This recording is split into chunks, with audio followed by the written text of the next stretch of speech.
All right, we're gonna move right into this. We're finishing this mimer up today, but let's take a full step back to be able to see we've moved on this whole thing.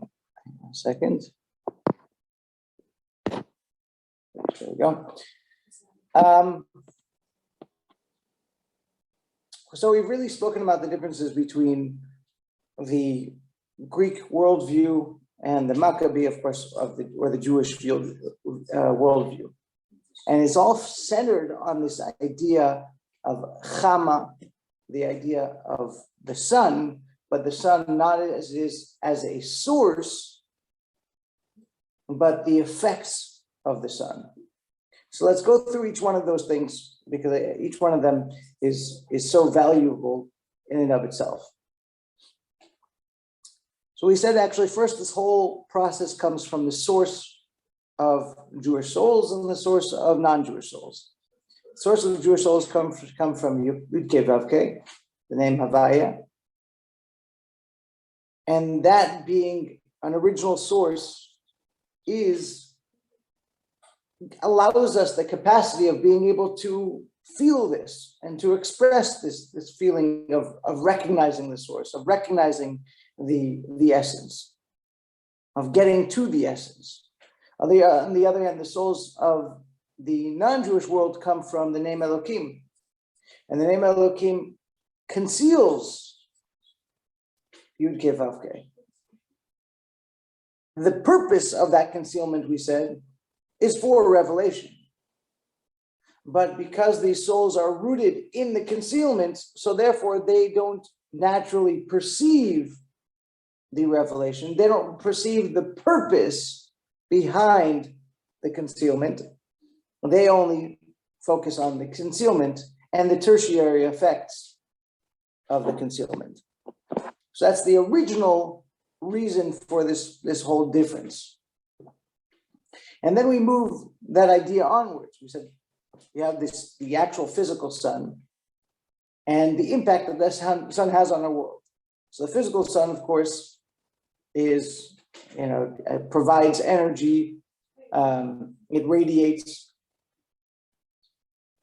And from that radiation, from that energy, the food that we have, the world that we have is capable of existing. So we recognize that the sun is a mechanism through which God provides life to the world. So we recognize the essence and the source of it all, that the sun is not itself its own capability, but is given the capacity for giving us life as a result of God. And so therefore we don't look at the sun as being particularly unique in any way itself. On the other hand, the nations who are Ovdei Chama, they serve the Chama, they're not Ovdei Shemesh, they are serving the Chama because the word Chama means heat. And so they are serving the effects of the sun. They're serving the fact that they receive life as a result of the sun. They're serving the feelings that come as a result of the sun, as opposed to life itself, as opposed to recognizing the source of both us and the sun is the exact same thing. So this leads to the next step, is in terms of our approach to life. The approach of the Jewish world is that life has an essential purpose. And while it's wonderful, and anything about life is wonderful, and pleasure, for example, is part of life. And in fact, not only is it part of life, but it's something that halacha recognizes and Judaism recognizes as part of serving God. And there are halachot which have to do with pleasure. You, of course, have the fact that one should have pleasure on Shabbat and Chagim. One should make a blessing on things that you receive pleasure from. There are the whole series of blessings that we make when we have pleasure. And there's a responsibility, of course, of a husband and wife, that the husband has a responsibility to give his wife pleasure. not the other way. And maybe we'll speak about them in the next mimer. So these things are all part and parcel of who we are, but they're not the essence. They're the results. They're wonderful, but that's not what we're running after. That's not what the end goal is. The end goal is something far beyond that. It's the essence. I have a purpose in my life. My life has a purpose in creation.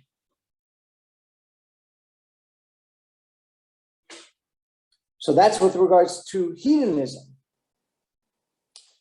But we said this is also true with regards to the intellectual approach to life, or the philosophies in life, the wisdom in which we approach the sciences and philosophies and all that.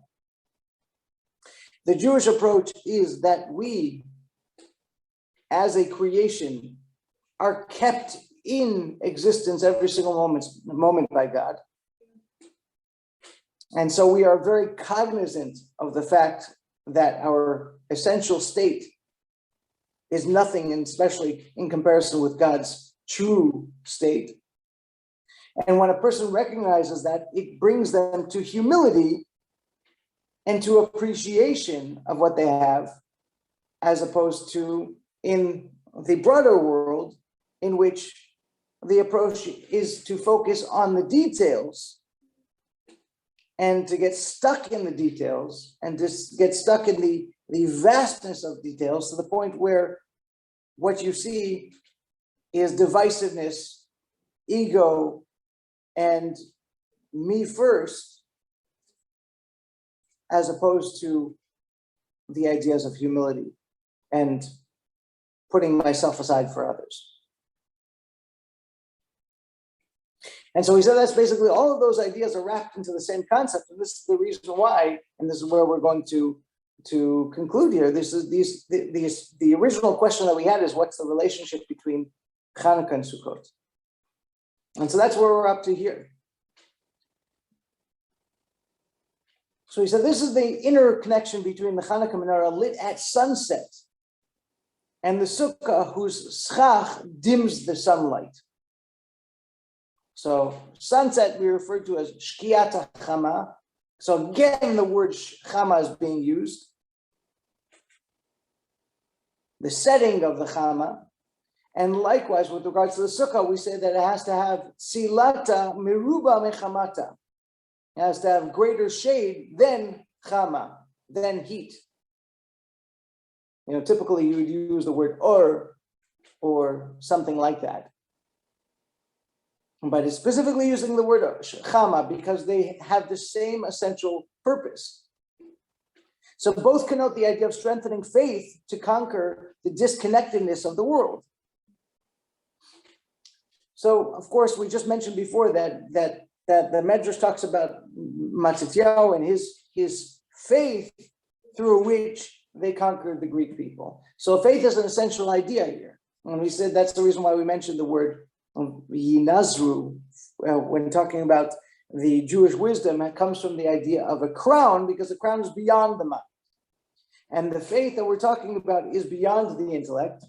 And the intellect recognizes that there's a certain amount that you can understand and a certain amount you can't. We're not capable of understanding it because it's beyond intellect. And that's where faith is. So just to clarify the difference there are things that are below intellect. In other words, they're illogical because of the fact that they're stupid. Things that we did when we were teenagers cannot be explained by logic because they were illogical, below logic. And then you have things that are above logic and beyond logic, that when you try to work out why exactly was this done, how exactly was this done in a particular way, no, this is something that comes from a place of deep,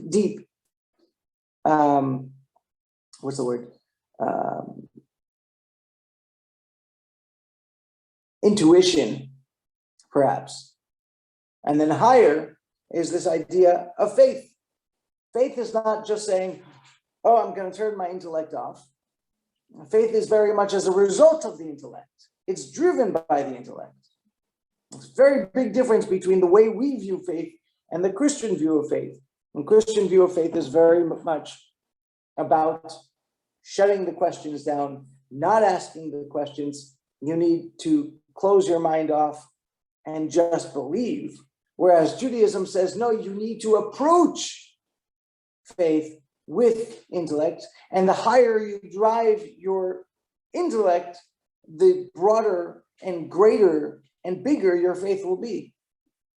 In a different mimer, that's the reason why he explains that there's a medrash that says, Yamin l'chol davar ze Moshe Rabbeinu. That Moshe Rabbeinu is considered the greatest believer. The question is, Moshe was undeniably brilliant, both in terms of his leadership capabilities, as well as in terms of his prophetic station. So prophecy in Judaism very much has to do with the capabilities of the prophet. There's no such thing as, like, for example, in Islam, where the Muhammad was illiterate. And so that's, they consider that to be something of a miracle or something like that. I'm not exactly an expert on these things, but for us, that's completely illogical. A prophet is somebody whose intellectual capabilities are quite developed.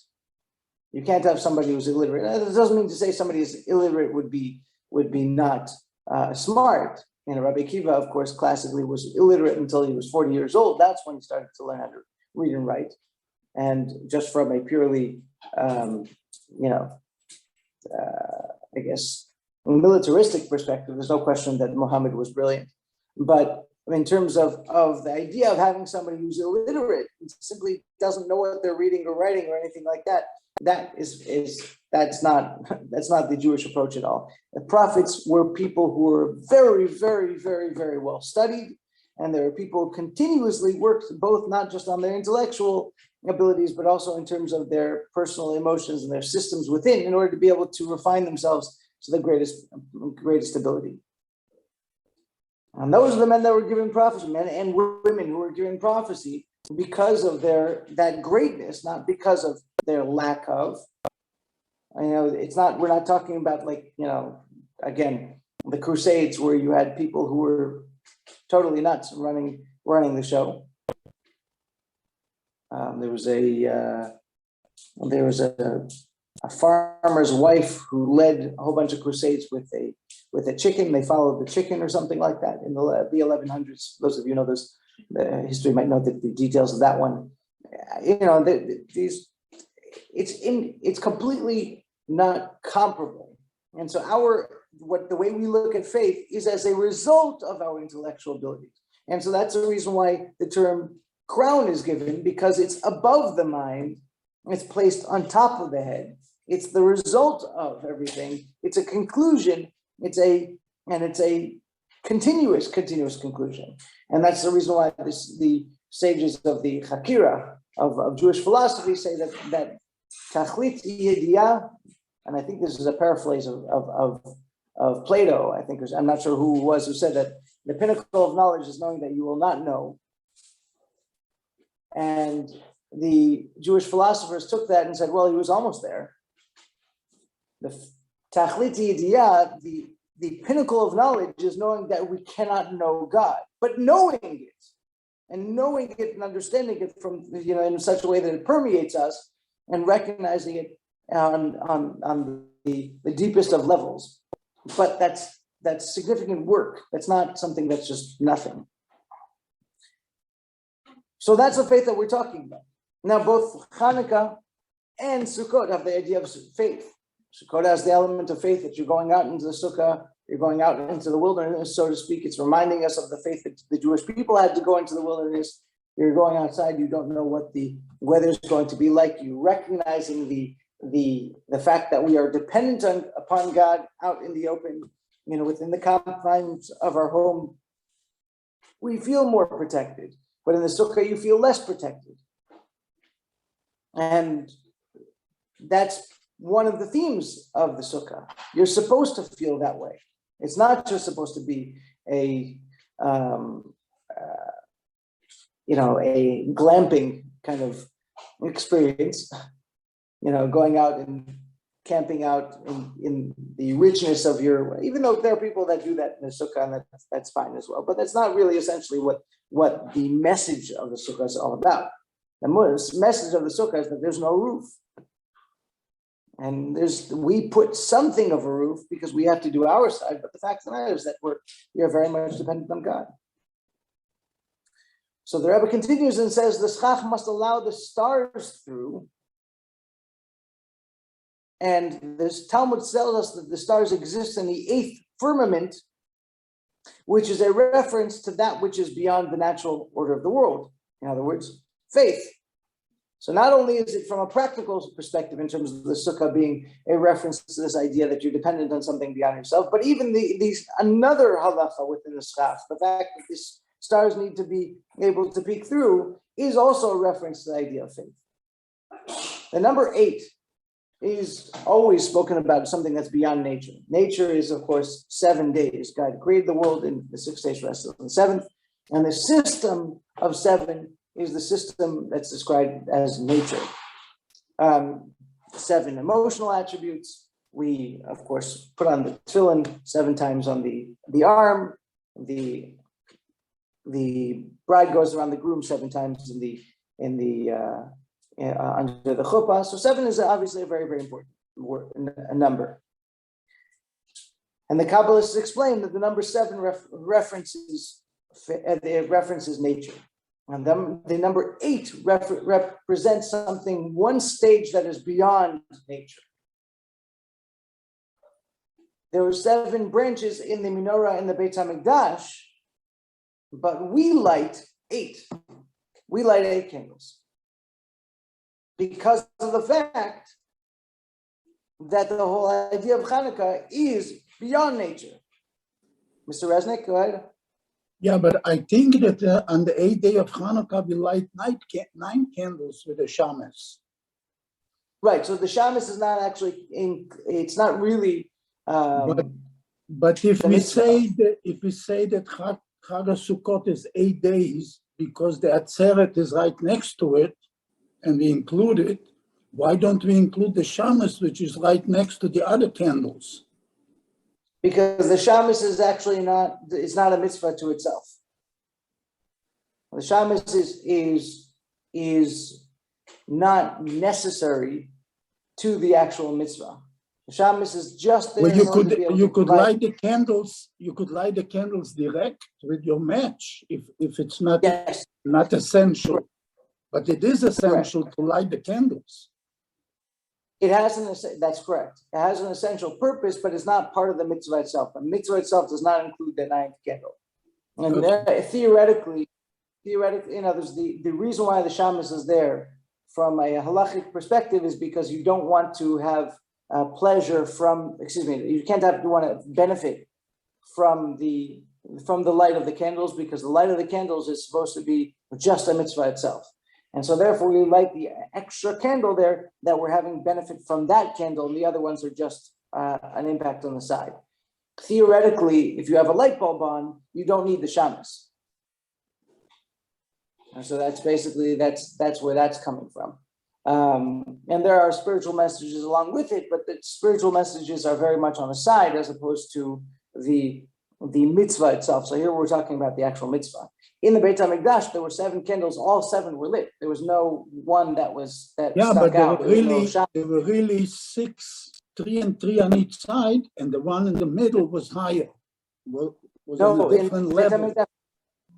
And the Beit HaMikdash was not. In the Beit HaMikdash, all of them were on the same level. Yeah. Okay. They lit all 7, and they did not light them from shamas the way we do. Yeah. So that's something specifically.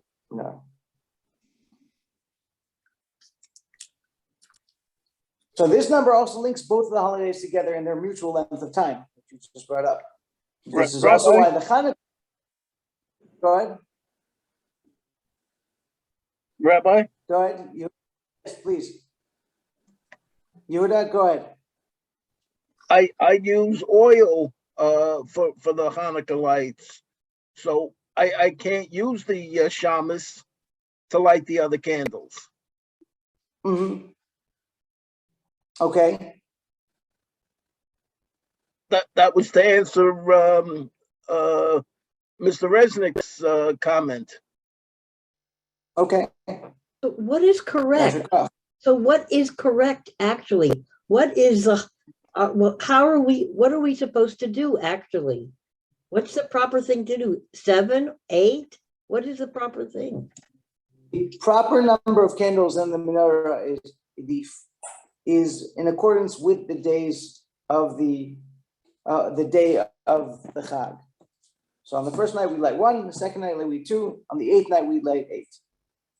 There's the candle with which we light the other candles is called the shamus. Okay, so our traditions is to have an extra candle there for extra light, so that we're not benefiting directly and only from the Chanukah candles. Now Okay. I get it. Okay, now I get it. Awesome. So this is also why the Chanukah menorah has 8 candles, while the menorah in the Beit HaMikdash only had 7 candles. And it's for the same reason that the harp in the future Beit HaMikdash will have 8 strings. The harp, what we have on right now, we've got the octave. The octave, of course, is 8 notes, but it's 7 notes and then going up to the 8th, right? A, B, C, D, E, F, G is 7, and number 8 is A once again.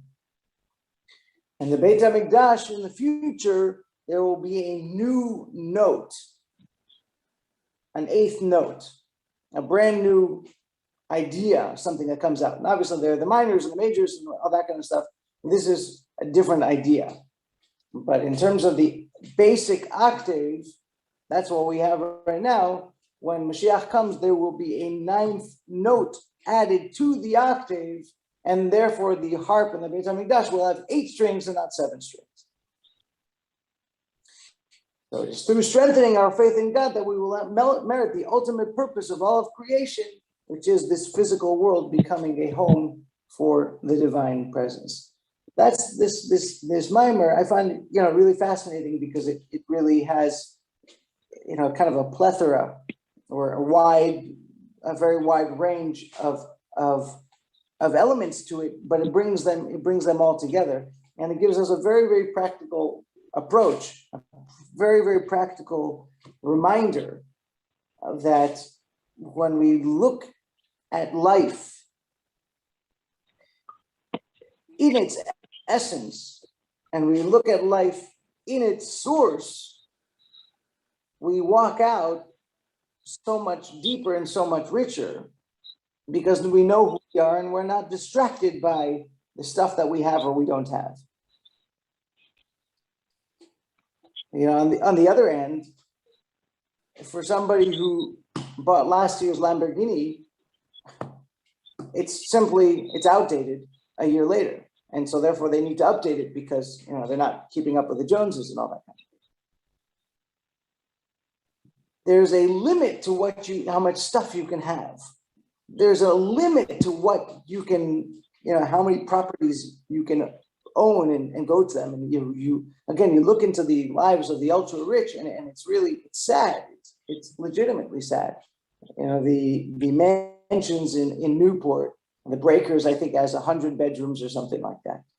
I'll bet you that whoever was Vanderbilt or whoever it was who built the Breakers never actually walked into every room.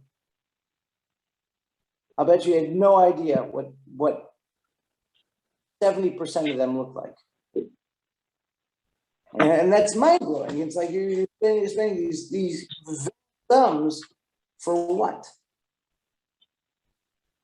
But there's no perspective. It's just about you need to build something bigger than the other guy. It has to be nicer, it has to be more ostentatious and more luxurious and everything else. And that's basically the feeling.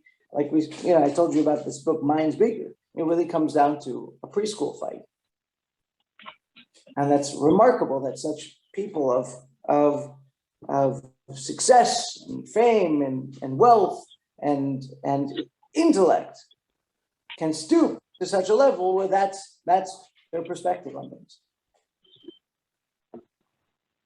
On the other hand, you have other people who don't look at life at all like that. They look at life as, what is my purpose here? What do I need to accomplish? What's my essence?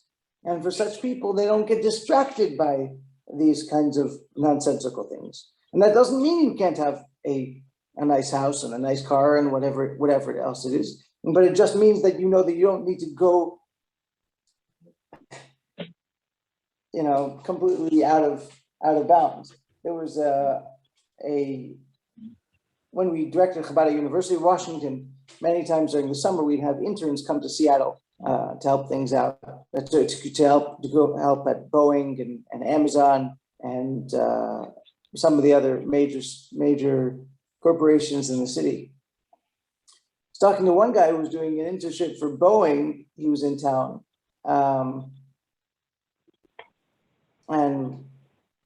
No, he was in town actually, just obviously for some kind of business thing with Boeing. And he said he worked for Rolls-Royce. And so I asked him, tell me about something. He said, I work with the engines. Not really as exciting. I said, tell me about the engines.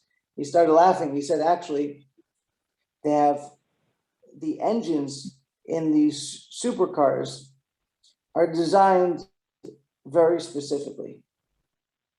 They're designed for what's called the Dubai racetrack.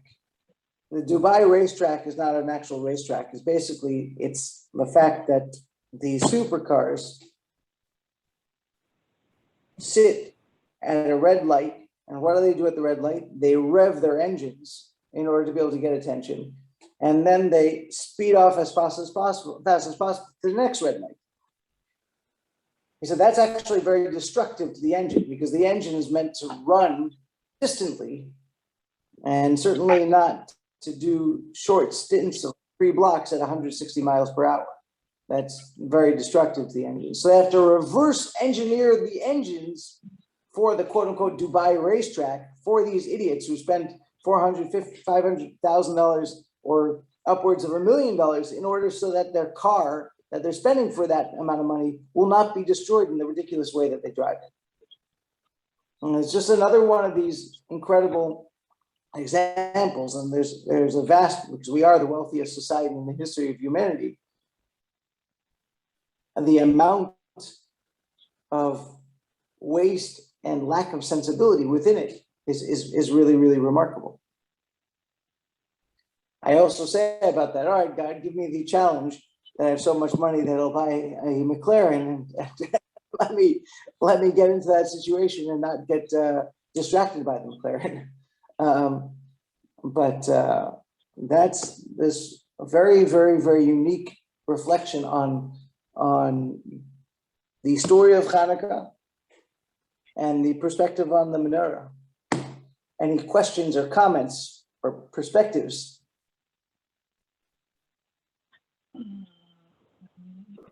Rabbi. Yes. Rabbi. Yeah, I just wanted to mention as a Yes. side thing, you mentioned about Muhammad, and he was a military, I forget the word that you used, the military genius or something. I thought that their main military strategy was promising peace and then massacring the town that they promised peace to, so that they took the town and they would have them let down their defenses by expecting a peace, and then they would go in and massacre everybody. That's not a great military strategy. It is a military strategy. They got to convince him. Look, I'm not going to make I know that they did that. I know that he's considered a strategist. I do not consider myself to be an expert on these things. I was just pointing out that he wasn't stupid, but he was certainly not literate. That was the main point of what it. But your point is taken. Any other comments? All right, have a wonderful, wonderful Shabbos and a wonderful Chanukah. A lichtige Chanukah to everybody, a freiliche Chanukah. And Be well. It's like I said. Thank you, Rabbi. Bye. Thank you, Rabbi. Thank you, and you too. Thank you, Rabbi. Have a nice holiday. Yes.